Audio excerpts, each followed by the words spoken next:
Bonjour à vous, ODH Note, auditrices et auditeurs ou simples curieux et curieuses qui découvrent pour la première fois une vidéo d'ODH TV. Bienvenue dans cette nouvelle édition de Matin OVNI dans le monde, qui, comme son nom l'indique, va vous présenter les dernières informations ufologiques qu'il y a eu dans le monde dernièrement, présentées par les reporters d'ODH TV comme Jean-François Primeau, reporter du Québec, mais encore Rémi Fauchereau, qui va vous présenter dans cette édition, c'est pour ça qu'il y en a une au mois d'avril, c'était pas prévu au début, qui va vous présenter son nouveau livre, Le dossier des ovnis dans l'Yonne. Il y a aussi bien sûr l'interview d'Éric Zurcher qui va vous parler de photographies de rencontres rapprochées du troisième type, notamment le cas d'Ikemur. Puis par la suite, dans le dossier, nous continuons donc les réflexions ovnis, les réflexions ufologiques. Quoi qu'en pensent certains auditeurs, comme j'ai pu voir dans les commentaires dernièrement, réflexion ovni numéro 7. Mais commençons tout d'abord par les informations importantes de cette édition.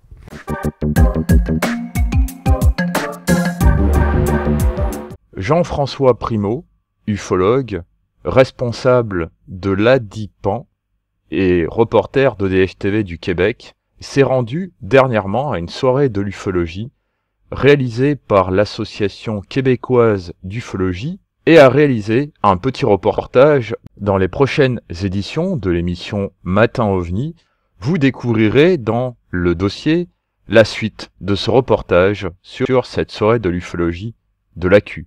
Mais précédemment, je vous ai dit que Jean-François Primeau était responsable de l'ADIPAN. Mais qu'est-ce que l'ADIPAN ? Mais en gros, ça va s'appeler l'ADIPAN. Donc, on est l'Agence d'intervention et de développement sur les phénomènes PAN. Donc, ça ressemble un peu à GARPAN, mais on est beaucoup plus centré sur développer des outils pour les ufologues. Donc, on va beaucoup travailler dans ce sens-là dans les prochaines années.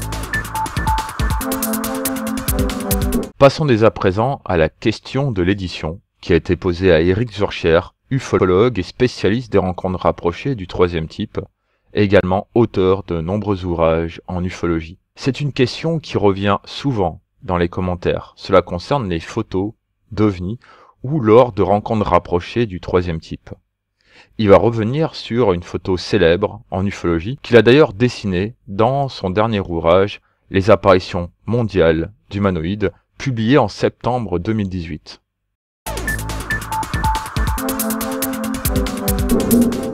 Je parle un peu des photos, vous savez, bon, j'analyse un peu la photo de Ikemur aussi. Bon, mais là c'est pareil, l'être est très loin, il est perdu dans la rocaille, dans la broussaille, et la pellicule était en gros grain, on est encore dans le 24-36 réflexe. Donc quand tu l'agrandis, tu vois pas grand chose. Alors j'ai fait un dessin qui représente la façon de ce que j'ai vu moi, de la manière dont ça me parlait à moi. Bon, ça ressemble un peu à Cusack en plus vieux, tu vois ce que j'ai fait, c'est entre le singe, voilà, c'est une des rares photos que l'on ait peut-être d'un humanoïde, hein, une des très rares. Donc voilà, je parle de quelques photos comme ça qui sont totalement inconnues, bon, ben, elles passent à la postérité, et puis voilà.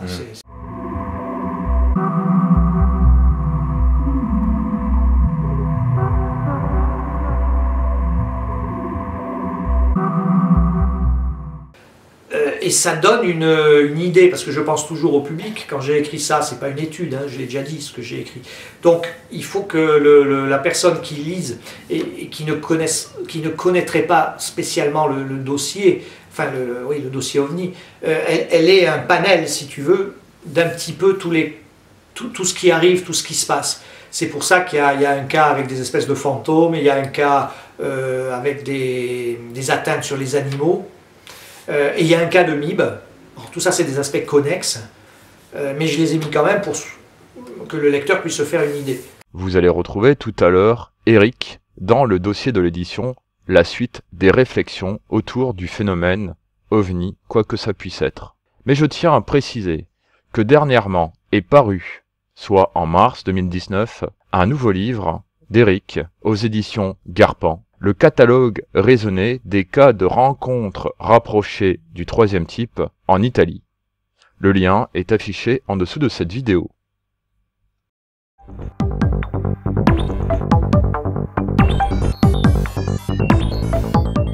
le cas de 1883, le témoin, qui rapporte ça au journal de Valence, dit c'est quelque chose de solide parce que ça te maintient en l'air pendant 7 minutes. Donc évidemment, c'est pas simplement une lueur, c'est un phénomène physique. Voilà, mais de quelle nature? Voilà, quelle est la nature du phénomène physique? Le phénomène physique, c'est très large, mais ça peut, si on prend certaines hypothèses d'origine exogène, je dirais, ça peut être un objet. Pas simplement un plasma, pas simplement des gaz agglomérés qui se maintiennent en l'air. Pourquoi pas un objet? Allons-y. Mais effectivement, tous ces phénomènes de boules lumineuses, disons que... Pourquoi ils sont dans le phénomène OVNI? Parce que si on ne gardait dans le phénomène OVNI que les phénomènes donc d'apparence structurée, on n'aurait pas beaucoup. Parce que ce sont une minorité de phénomènes. Quand on regarde la vague de 54, c'est... Allez, je sais pas, je n'ai pas fait de statistiques exactes, bien sûr, mais ce serait entre, allez, je vais dire 70% de boules lumineuses. T'as de cas et qui sont en grande partie des météores, faut pas exagérer, hein, c'est clair que ce sont des météores. Alors les boules lumineuses, parce que bon, quand tu as une boule lumineuse, enfin un phénomène lumineux, une lueur, après bon, qui arrive, qui change de direction, etc., hein, qui peut se poser au sol et rester au sol, éventuellement, bah oui, ça peut faire partie d'un phénomène de type OVNI. Hein, pas dans le sens large de la terminologie objet. Hein, voilà, pas simplement objet égale tous les boulons. Un objet. Un météore est un objet. Hein, voilà. Donc, voilà. La météorite, c'est la trace physique, mais le météore est un objet. Un objet aérien. Je tiens à remercier Gilles Durand, ufologue et membre du SCO, Sauvegarde et Conservation des études et archives ufologiques, de participer à la rubrique OVNI dans l'histoire ou ODH des émissions Matin OVNI. Je tiens à signaler que nous allons aborder d'autres cas de boules lumineuses dans le dossier de cette édition.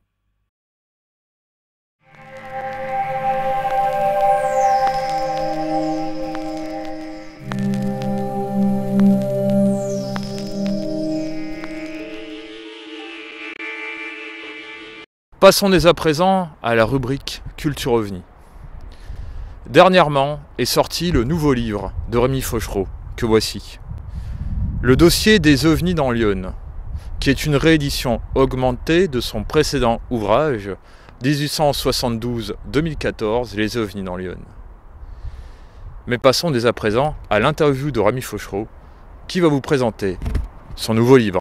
Alors Rémi, tu as sorti dernièrement un nouveau livre, donc la réédition de ton précédent ouvrage, donc 1872-2014, Observation d'OVNI dans l'Yonne. Alors pourquoi avoir fait une nouvelle édition? Parce que j'ai de nouveaux cas qui comprennent aussi bien des cas anciens que des cas récents. J'en ai à peu près 120, j'en ai reçu 120. Et donc je pense que c'est important de faire une édition augmentée, de faire une réédition augmentée ou un nouveau livre sur le sujet parce que ça représente beaucoup de témoignages. Il y a beaucoup de témoignages, hein, 120 cas quand même nouveaux depuis 2014. Donc ça vaut le coup que je sorte ce nouveau livre. Et où les ODH Notes, où les auditeurs peuvent se procurer ce nouveau livre? Alors, ce nouveau livre, ils peuvent se procurer en m'adressant un courrier à mon adresse, Rémi Fauchereau, 37 rue des Maraîchers, Le Ponceau en 2 mots, le plus loin PONCEAU, 8913 Charbuy, France. Ou alors sur le site de la Gazette 89 édition au pluriel. Et c'est l'adresse de mon éditeur Rémi Couvignou.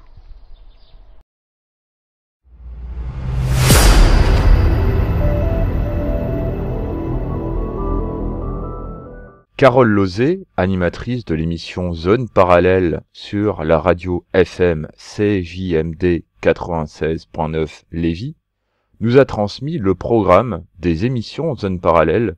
Je rappelle que cette émission est québécoise. Elle est diffusée au Québec de 11h à 13h.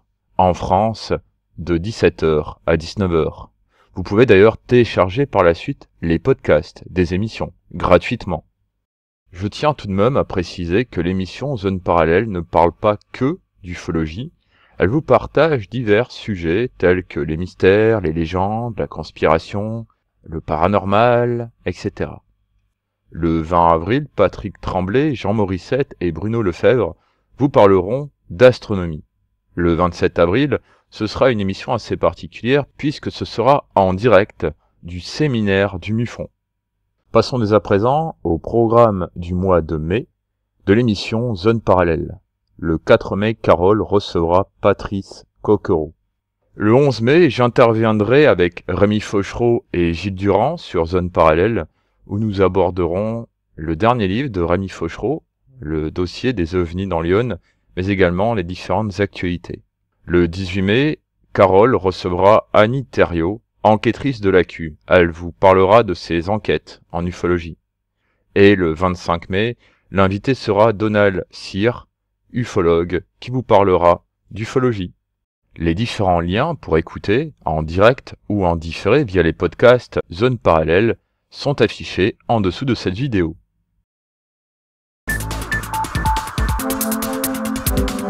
Je vous retrouve toujours à la frontière entre la France et l'Espagne, qui se trouve juste là. Donc en bas, il y a le village ou la ville de la Jonquera, ou la Jonquère. Et passons dès à présent aux dernières notifications d'observation d'OVNI qu'il y a eu dans le monde. Je vais donc vous partager les dernières notifications d'observation d'OVNI, ou de phénomènes aériens non identifiés, qu'il y a eu dans le monde en mars 2019. Au Canada, le 8 mars, dans l'Ontario, à Newmarket, observation pendant 10 minutes de 6 ou 7 lueurs de couleur rouge, jaune, en formation circulaire. Le 19 mars, dans l'Ontario, à Newmarket, observation pendant 15 minutes d'un ovni en forme de boomerang. Le 23 mars, dans l'Ontario, à Toronto, observation pendant 2 minutes de disque volant de couleur blanc. Le 27 mars, à Québec, à Châteauguay, observation pendant 10 secondes d'une lueur bleue très intense. Le 29 mars, dans le New Brunswick, à Moncton ou Moncton, observation d'un rectangle volant de couleur noire. Le 30 mars, dans l'Ontario, à Windsor, observation d'une lueur qui semblait changer de couleur, possible méprise avec une étoile. En Angleterre, le 31 mars, à Glastonbury, observation d'une lueur étrange dans le ciel. En Turquie, le 9 mars, à Gaziantep, observation d'une lueur étrange pendant 20 minutes. Et au Pakistan, le 30 mars, à Peshawar, observation de lueur étrange.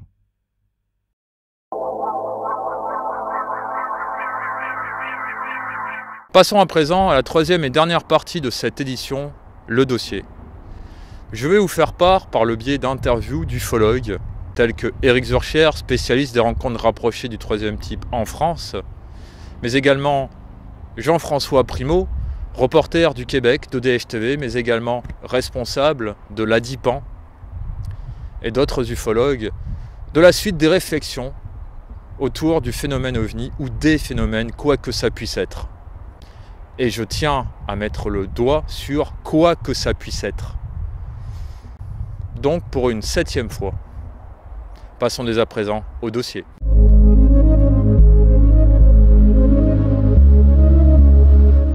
On en revient toujours, je la rappelle chaque fois, à cette phrase d'Einstein, on ne peut observer que ce que la théorie nous permet d'observer.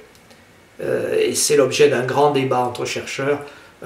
Est-ce que tout était là du départ ou est-ce que ça s'est modifié? Moi je pense que c'est les deux. La première option n'est pas contradictoire de l'autre. Le phénomène a injecté de la complexité à certains moments, mais beaucoup de choses étaient là que l'on n'a pas vues et que peut-être on ne voit toujours pas. On les voit sans les voir, si tu veux. Pourquoi? Mais parce que la théorie n'est pas derrière, il n'y a rien. Je pourrais te citer un tas de cas comme ça, où on a vu que tardivement certaines choses. Et aujourd'hui, on parvient à les intégrer dans tout un ensemble où ça fait un petit peu sens. Et c'est pour ça qu'il ne faut pas négliger ces cas à cause de l'information qu'ils recèlent. Cette information peut avoir des effets à détonation lente aussi, sur le temps. Tout ce que nous voyons, tout ce que nous percevons par tous nos sens, tout n'est qu'apparence. On va parler d'un cas enquêté par une amie commune, Ah, je vois de... animatrice de l'émission Oui. Zone Parallèle sur Oui. CJMD Lévis 96.9, donc Carole Ozé, le Oui. cas de Sainte-Croix, Québec, d'août 2015. Ouais. Le témoin, en plein jour, à midi, arrive avec son vélo et voit cette porte qui fait à peu près 2 mètres de haut, qui est lumineuse, et il y a un être bleu dedans. Il s'arrête, il se met à la balustrade, là, il regarde ça, et puis tout d'un coup, la porte se referme. Hein, t'imagines les chambranles hein, d'une porte, mais la porte se referme, et le truc se met à décoller et s'en va. Et alors le pire, c'est que Carole, qui, comme tous les enquêteurs québécois, investit dans du matériel, Exact. ouais, tu vois ce que je veux dire, est arrivée sur les lieux avec son compteur Gégère, hein, et il y avait une radioactivité anormale exactement à l'endroit où le phénomène s'est produit. Mais le phénomène, le contenu de l'information qui t'est transmise, tu restes les bras ballants. Hein. On est encore une fois, ça te renvoie à ma définition de la RR3. L'incrustation dans notre réalité, d'une réalité construite, d'une séquence construite artificiellement, qui nous est montrée. Le phénomène était là, attendait le témoin, il y avait une parfaite concordance. Évidemment, il n'est passé aucune voiture sur la route, naturellement. Le contexte était bien comme il fallait. Hein. Et voilà, et tu te retrouves donc devant le même dilemme. Hein. Tu dis, ah ben non, ce monsieur, je ne veux pas croire ce qu'il m'a dit, ça n'a aucun sens, ce qui est vrai. Ou alors tu acceptes le cas. Moi je l'accepte personnellement parce que j'ai vu le reportage et ce gars il a l'air tout à fait sincère hein, et il n'a pas compris ce qu'il a vu évidemment. Donc je dis qu'on est face à une intelligence qui nous montre un certain nombre de choses. Alors pourquoi, comment, qu'est-ce qu'elle nous dit, ça c'est une autre affaire. Mais on est là-dedans et ça apparaît, ça disparaît comme ça veut et ça opère dans un contexte bien précis dont elle sait tout par rapport aux témoins. C'est pour ça qu'à Paris, comme on m'a posé la question sur des cas qui se dérouleraient sans témoin, la question qui est bizarre. C'est la question piège, ça. C'est la question piège, oui. N'a pas de sens dans ce genre de rencontre. Ça a peut-être un sens dans une observation aérienne, hein, bien sûr, mais pas dans ces rencontres, pas pour moi. Non, il n'y a pas de rencontre, même dans la définition. Non, il n'y a aucune rencontre. Mais je veux dire par là que la rencontre n'est pas fortuite, c'est pas une contingence, c'est pas le fait du hasard. Le phénomène s'est produit consciemment dans un contexte très précis dont il sait un tas de choses que nous ignorons, et ça s'est produit par rapport aux témoins qui arrivaient. Ça, tu ne me relèveras pas de... Toutes les RR3 te disent la même chose de toute façon. Toutes. Passons dès à présent à des cas de boules lumineuses ou de boules dites mystérieuses. Ainsi, nous retrouvons Rémi Fauchereau, ufologue, président de l'Association d'études des phénomènes aériens non identifiés, mais également reporter de DHTV pour le département de l'Yonne, qui va vous faire part d'un cas qui s'est déroulé dans son département. Des gens qui ont vu par la fenêtre, tout simplement, autour de leur voiture, des petites boules lumineuses, et je leur ai demandé si c'était pas un reflet dans la vitre ou etc. Ils m'ont dit non, la vitre était ouverte, on a vu des petites boules lumineuses, bien brillantes, couleur même métallique, aluminium, qui tournaient, qui évoluaient à ras du sol, etc. Et qui sont partis comme ça. C'était un cas, hein, j'ai eu un cas comme ça, mais c'était étrange et curieux. Ainsi, le cas que je vais vous partager à présent a été classé dans les bases de données ufologiques, enquêté par l'ufologue Jean-Marie Bigorne et publié publiquement dans le Lumière dans la nuit numéro 389 mars 2008. Ce cas s'est déroulé en avril 1947 dans le département de l'Oise, où 2 jeunes filles qui rentraient à pied chez elles sur la route de Rotoy vers 21h sont confrontés à 2 boules très lumineuses qui les suivent en roulant sur la chaussée et en se plaçant à leur hauteur tout en avançant à la même allure que la leur. Le même manège dure sur un long parcours jusqu'au domicile des témoins. Les boules progressent en suivant les sinuosités de la route. L'une des témoins dira plus tard, en parlant de ces boules, il ne leur manquait que la parole. Ce genre de phénomène a été constaté en Italie. Ainsi, un automobiliste a été poursuivi par des boules de lumière orange qui semblaient rouler sur la route et non voler sur la route. Alors dans ce cas-là, est-ce des phénomènes liés à la foudre en boule, au plot, phénomène lumineux orageux transitoire? Est-ce des ectoplasmes?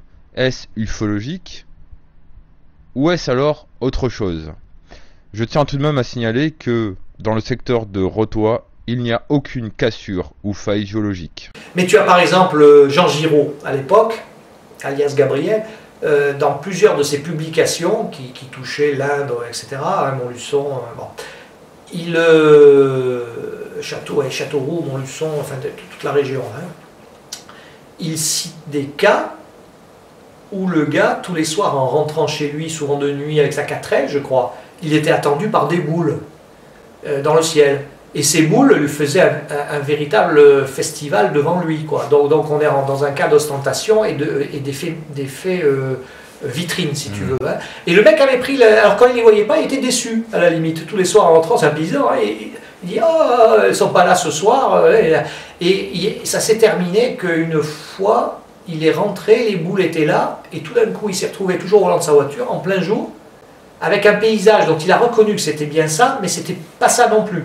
C'est comme s'il était revenu à 2-3 siècles en arrière, qu'on lui montrait une image d'une région beaucoup plus verdoyante, beaucoup plus... voilà. Et ça s'est terminé comme ça.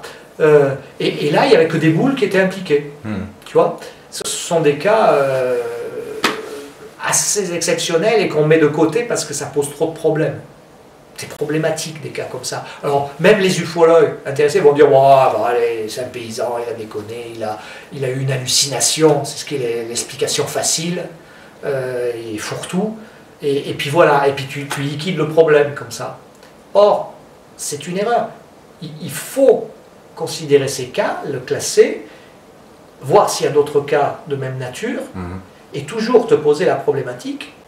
Qu'est-ce que ça me dit? Est-ce que ça me parle? Qu'est-ce que ça peut signifier?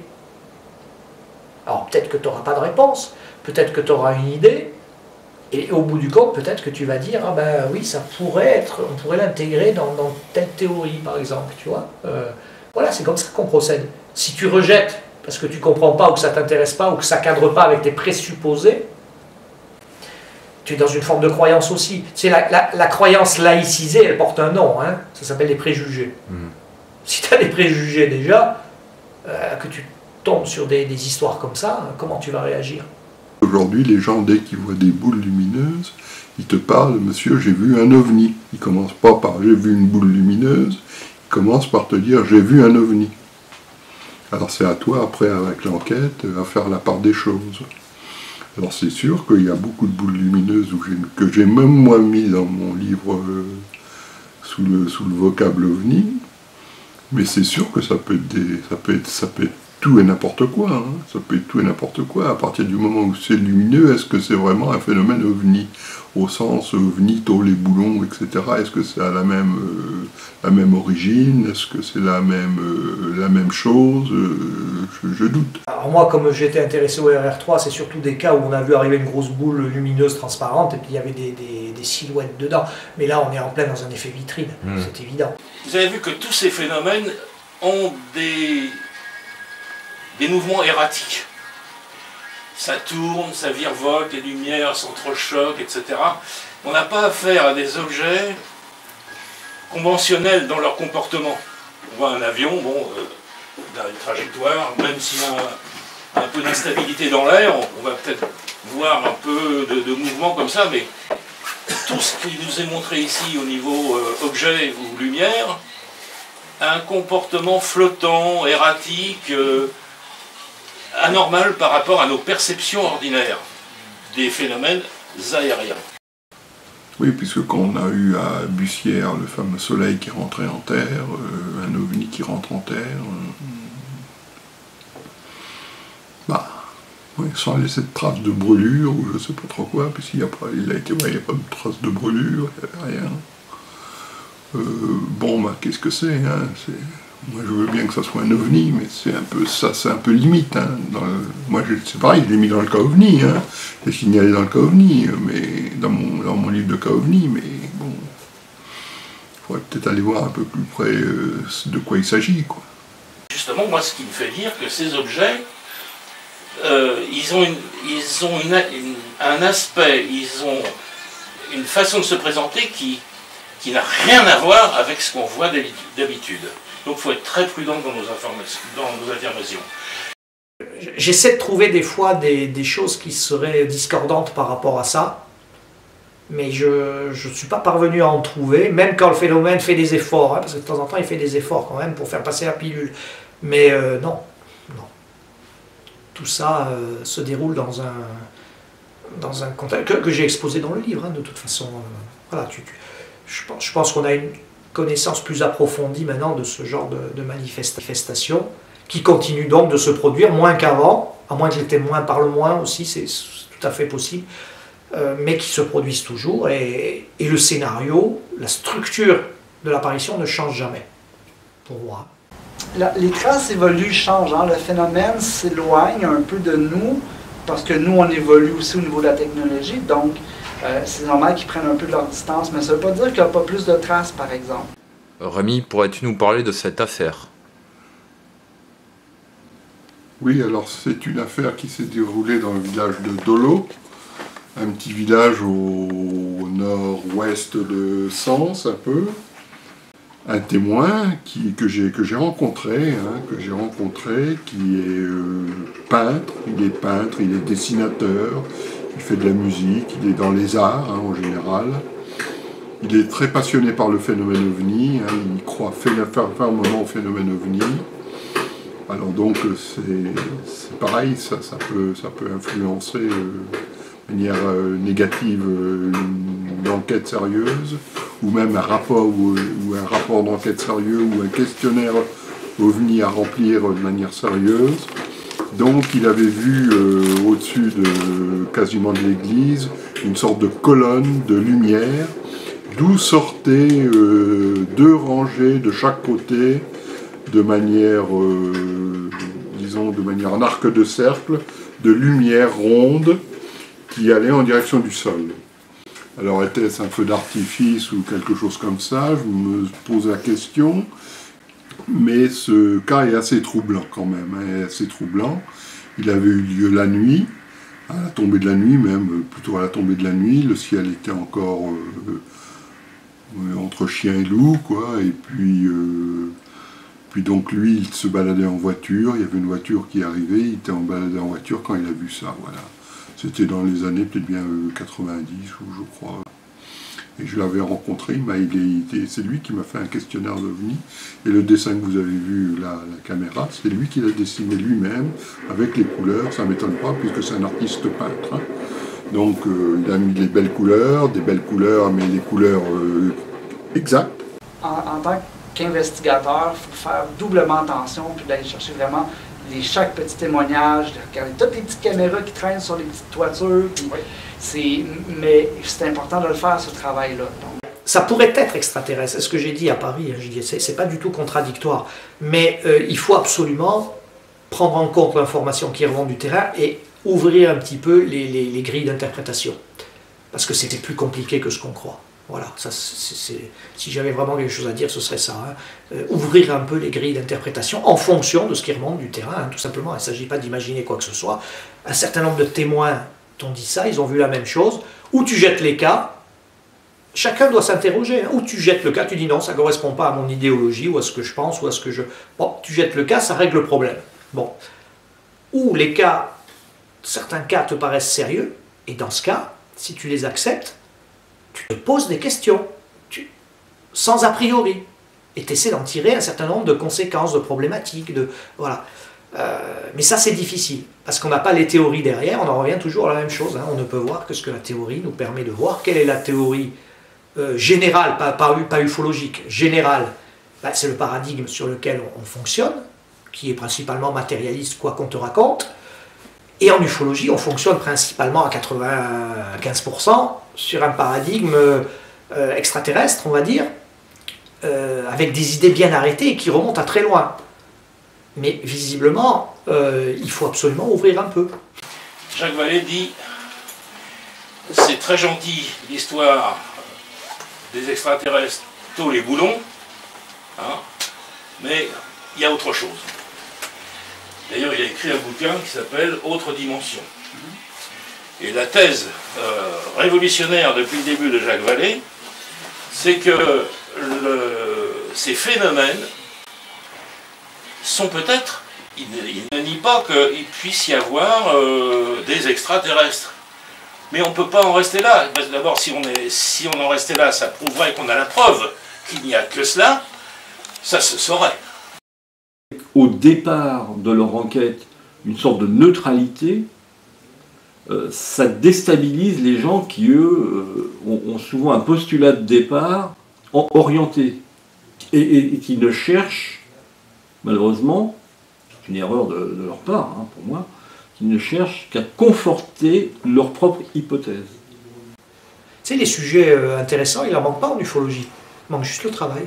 Je reconnais que c'est pas facile, hein, la cuisine pas facile, hein, ça prend du temps, tu connais des moments de déprime parce que tu vois que des cas que tu croyais solides ne sont pas si solides que ça. Il y a un moment où tu te décourages, hein, c'est pas facile.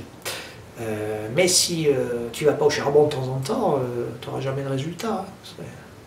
Il faut qu'on soit sur le terrain, c'est super important. Quand je vois des ufologues qui sont sur... C'est bien d'être sur Facebook, c'est bien d'être sur les médias sociaux, mais si on veut rendre un bon travail de cueillette de données, c'est absolument primordial d'être sur le terrain.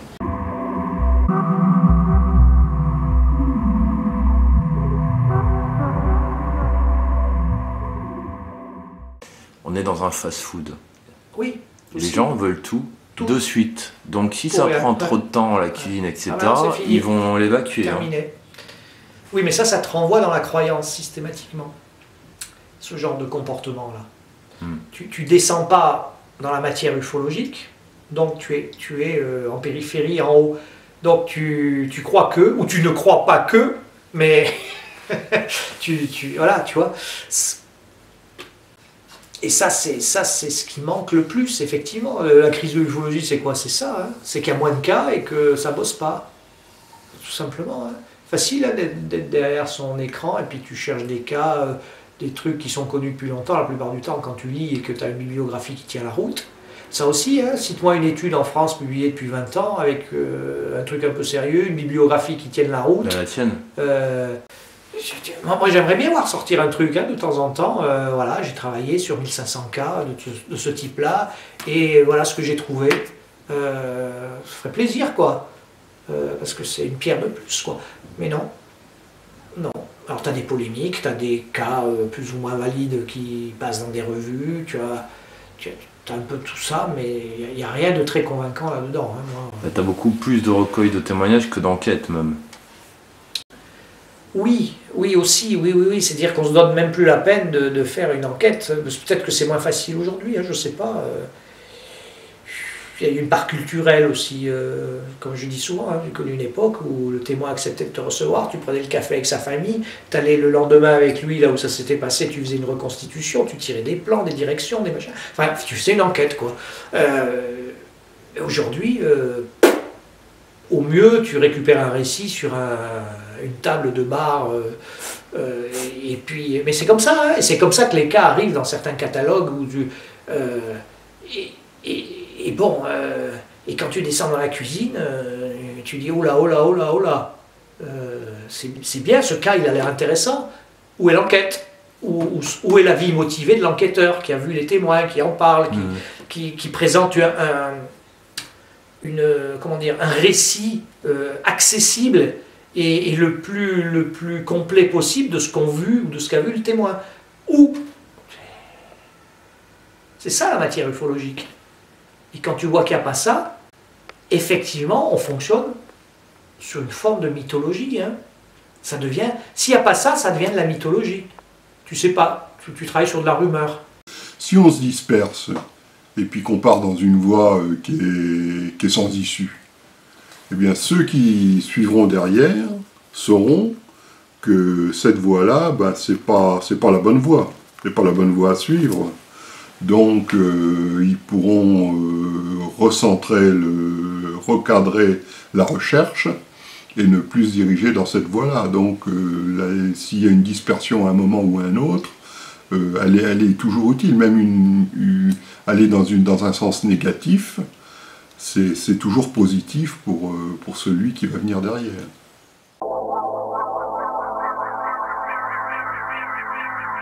Voilà, c'est la fin de cette édition de Matin OVNI dans le monde.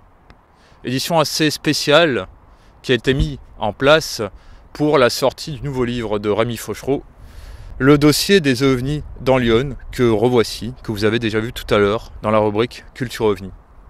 Je tiens à remercier déjà les membres de l'équipe d'ODH TV, mais aussi les amis d'ODH TV, autant dire les partenaires proches auxquels il y a beaucoup d'échanges sur les réseaux, par mail, mais aussi en réel. Je remercie aussi les intervenants qui ont participé au 7e épisode des réflexions OVNI ou réflexions ufologiques, autour des innombrables questions qu'on peut se poser autour des phénomènes OVNI, OANI ou OSTNI. Car finalement, le phénomène OVNI, quoi qu'on en pense, eh bien, il y a toujours des apparitions de lueurs étranges dans le ciel, de choses qui sont inexplicables. Bien sûr, il y a des méprises, mais il y a beaucoup de choses qu'on n'arrive pas à expliquer. Après viennent se rajouter des théories aussi diverses que variées. Mais sur ODH TV, on s'intéresse plus aux observations d'objets volants non identifiés par le ou les témoins. Et sur ces mots, je vous laisse. Je vous donne rendez-vous à l'édition du mois de juin. Oui, il n'y aura pas d'édition au mois de mai. Je vous souhaite une bonne fin de journée et soyez très vigilants. N'oubliez pas votre appareil photo numérique muni d'une bonnette à réseau de diffraction, la station météo, et à très bientôt sur les routes ufologiques en France et dans le monde sur ODH TV. Au revoir.